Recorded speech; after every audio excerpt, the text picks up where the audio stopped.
Une sécheresse en plein hiver, 40 jours sans pluie, c'est du jamais vu en France et il va falloir faire attention à cette ressource qui devient rare. C'est ce que je disais en fin d'été, c'est la fin de l'abondance.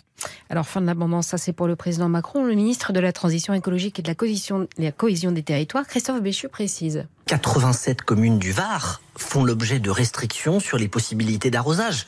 C'est-à-dire le type de choses qu'on entend plutôt en plein été. Dès maintenant, la question du remplissage des piscines, même si ça peut sembler totalement hors de propos vu le contexte dans lequel nous sommes, est susceptible de faire l'objet de restrictions sur un certain nombre de territoires pour qu'on évite de se retrouver dans des situations qui sont complexes. On a à peu près 2 mois devant nous. Ouais, à peu près 2 mois devant nous.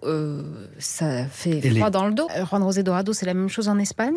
C'est la même chose en Espagne. D'ailleurs, les barrages espagnols, à cette époque de l'année, normalement, sont à 61-62% de leur capacité. On se retrouve à 50% de la capacité. Il y a même un responsable du gouvernement catalan qui a annoncé la semaine dernière qu'il pourrait y avoir des restrictions d'eau pour la ville de Barcelone vers la fin de l'année, à tel point qu'il y a aussi des problèmes d'ordre économique. Vous savez, l'Espagne, les plantations espagnoles de soja, blé, etc., sont assez importantes, qui consomment beaucoup d'eau, et on se pose la question cette année, et quelle est la répercussion dans les aspects financiers.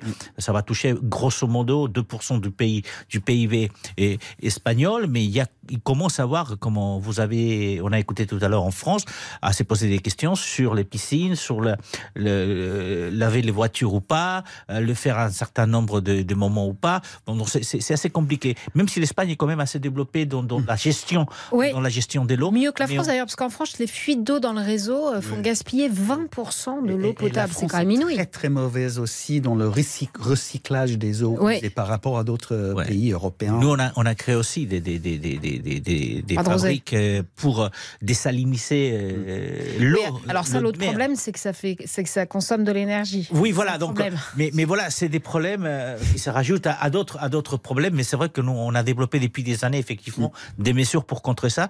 Mais le manque de pluie, c'est une réalité. Et elle est là, il faut lutter contre ça.